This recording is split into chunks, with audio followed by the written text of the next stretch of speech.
Hello, welcome back to Intro. We're going to be talking about early language and literacy in this lecture. Let me share my screen with you. And all right, you should be seeing that PowerPoint now. Um, we are looking at planning. We're still looking at curriculum planning, right? Planning our activities and stuff for our daily, like our weekly lesson plans. Language and literacy development in action. Our learning objectives define language and literacy and the major developmental perspectives. So there's quite a bit going on in that objective. So we'll get into that. Examine the central elements of children's language acquisition and literacy skills through appropriate curriculum strategies. And remember, we always want to be developmentally and age appropriate with our plans. Identify effective approaches that foster language and literacy skills through appropriate curriculum strategies. And discuss dual language learners as a special topic of language and literacy curricula. So that's quite a bit that we're going to be covering in a relatively short amount of time. Let's go ahead and get started here. So we have the development of language and literacy. So learning through language experiences. The more experiences, the more opportunities to learn that the children have, the more that they can develop some of those really important skills. If we see that a child is struggling a little bit, or if we have a concern that there might be some kind of delay, we need to screen them, get parental permission to make a referral, to have them assessed to see if they're maybe in need of some extra supports or services so that we can get them on the right path, right? Early intervention really is best. All right, so let's look at some of those experiences. So language is an aspect of human behavior that involves the use of sounds in meaningful patterns. And it really is about patterning, and we don't always think about it like that. So if you kind of try to break it down, it can make more sense, and that can help you plan more meaningful lessons for the children you're working with. Language is both receptive and expressive. So what they're hearing, what they're understanding, right? And then what they're expressing, what they're saying, or what they are showing us. Okay. Language is a cultural tool. And we know that there are, many different languages in the world. It's always great to know a second language, if at all possible. But many of us don't.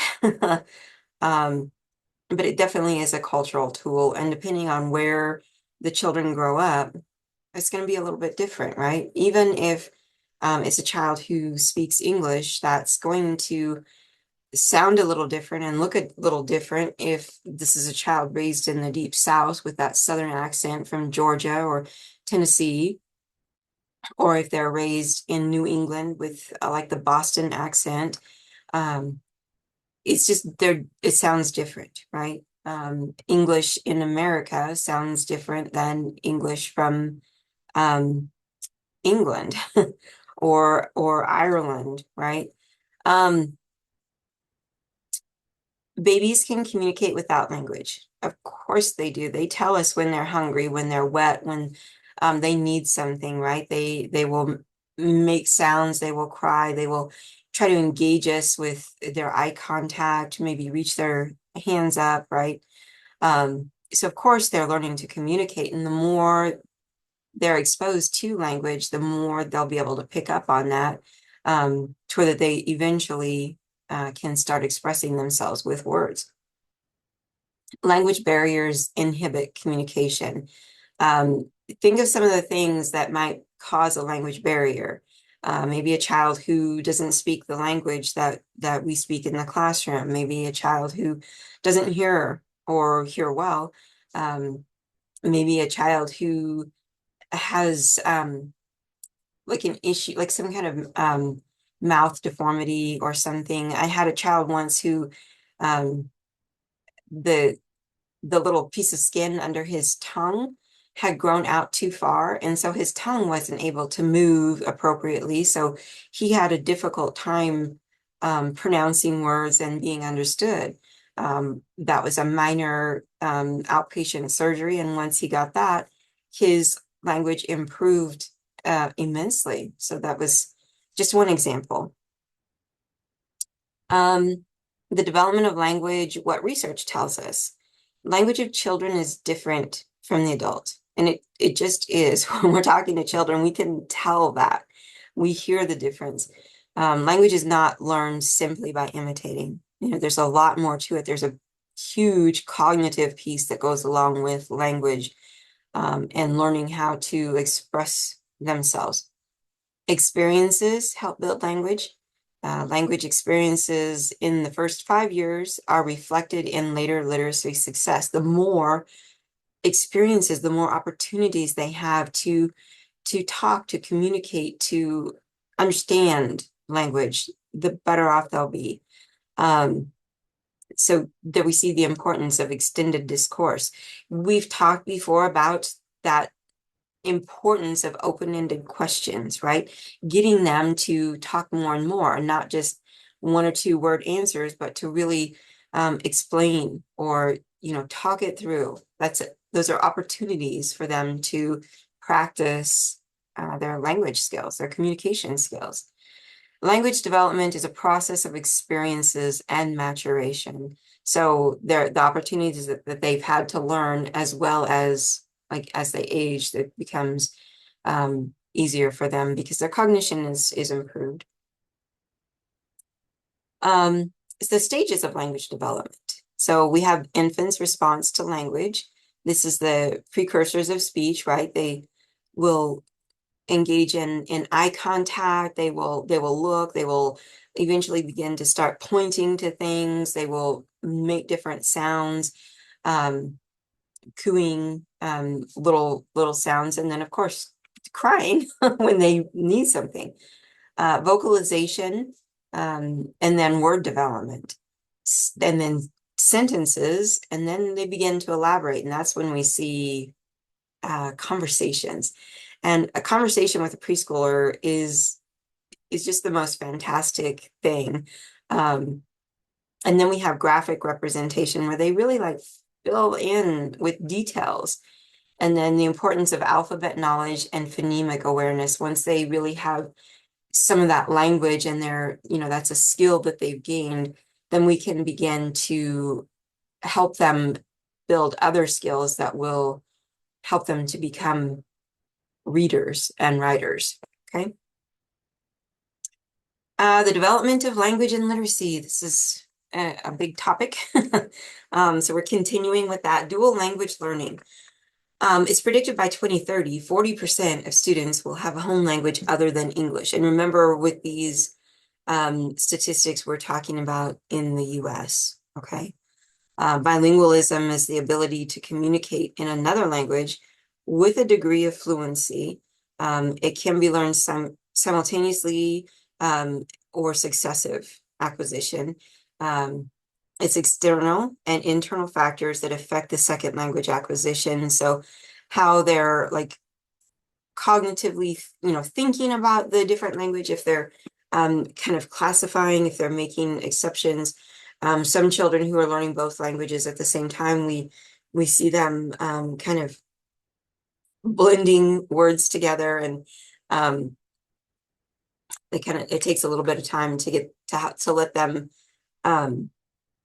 understand, the differences and when to use one language and when to use the other, things like that. Dialect differences, of course, we see that. They are social, they are regional. Teachers need to help children become comfortable speaking in any given situation. So a little background about myself. I was raised for the first few years in Nebraska. And then we moved to Arkansas, and I developed a pretty thick Southern accent, moving back to Nebraska, that's kind of went away, except for when I'm extremely tired. But I understand that more Southern dialect. I had a child in my classroom whose previous teacher was concerned that the child had a speech delay, and she was letting me know that he needed to be assessed for that and possibly receive speech services. Well, in talking to the child, it was clear to me that this was a child who had a very strong Southern accent. His family had come from Georgia, and that's just how he grew up. So we're looking at regional differences in dialects, okay? So be mindful of that. If it's a if it's a dialect, it may, or like an accent, right? It may not be something that needs speech therapy. It might be something that just um,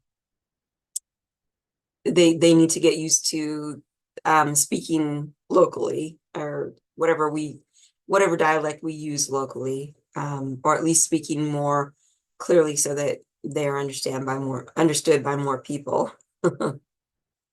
Um, the development of literacy, we call early literacy um, that language acquisition in the first few years. Okay. Positive reading and writing experiences. And you see the image there of this little guy sitting on what might be grandma, or might be grandpa's lap, or it might be a helper or a volunteer in the classroom. We don't really know, but that's like a positive experience for the child to sit on someone's lap while they're reading a book to them, to have conversations about the books that we've read to them, those kinds of things that we typically do in the classroom, and we can help to educate our families that may not be aware of how important that time is. Serve and return is the dialogue between the adult and the child, and so it's language, right? They're having a conversation, that back and forth conversation, which those open-ended questions really help that evolve. A reading curriculum, attaching experiences and knowledge to words, not just decoding, right? Helping them get real world experience with their language development.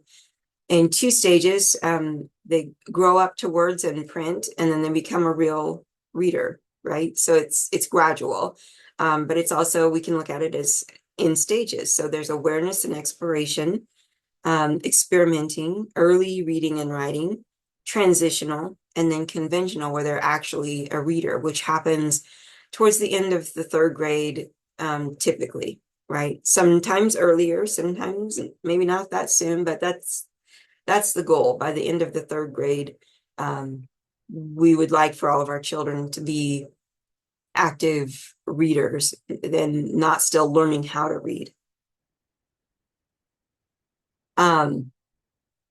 Writing curriculum, we need to see it used and have opportunities to use it. Children need to see us writing. That's what's great about having the whiteboard, so they can see us writing things on it, or some classrooms still have a blackboard. We need to role model, as with everything else, right? They need to see it being done. We need to have a print-rich environment. The next time you're in a classroom, whether it's yours or one that you're visiting, look around you and ask yourself, where's the print? Where do I see written words? Okay. And just think about that. Emergent writing, they start off scribbling, right?